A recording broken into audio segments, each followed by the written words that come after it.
you get fed up, don't beat up. And I think for me, of all the things that were written there, that really resonates with us in society in the Guyanese context. We are angry with something or someone else, and we always tend to take it out on a person who has absolutely nothing to do with the circumstances which would have brought us to that place of being fed up or being angry at what has taken place. And I ask you to remember that. When you get fed up, don't beat up. I want to leave that with you this morning, and I want to ask you that you share the message to stop violence against our women and girls, and as a society, please, let us all pledge to stop violence. In society has been rather the issue whereby we have seen our murder rate, for example, being increasing due to disorderly murders.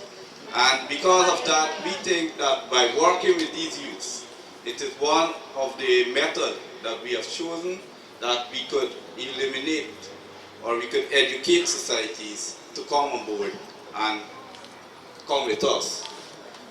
In the division also, we have seen over the years the transformation of the Guyana police force, where we have had through the Citizen Security Program, we have seen the establishment of domestic violence units in most of the divisions.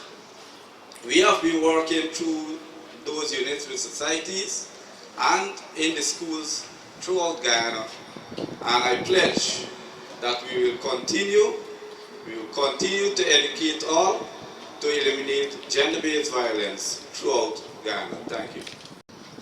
Gender violence is something that is damaging to the community and the lives that we live in those communities. And I'm very happy that the theme is also one which is important.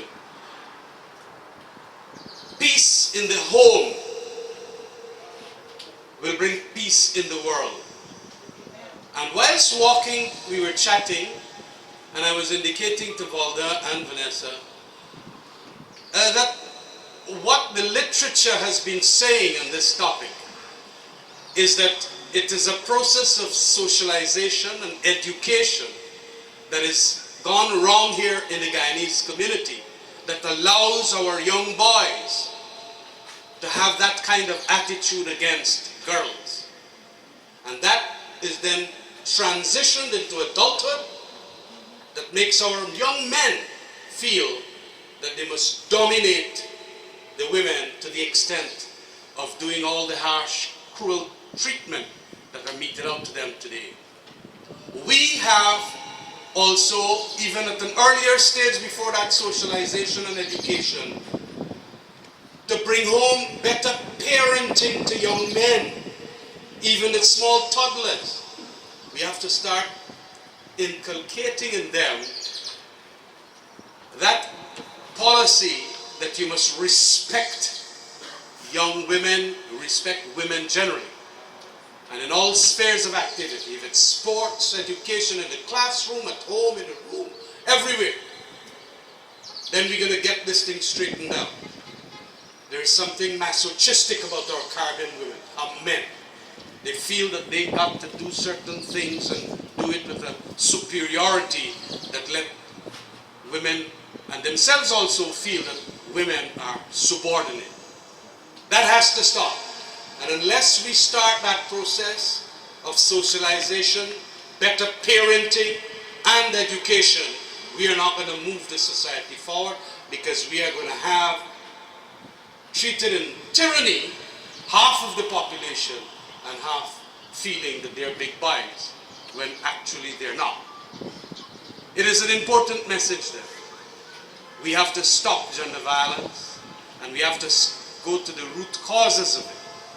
And I believe that whenever we want to go to the root causes, we have to be very blunt and frank about what are those root causes.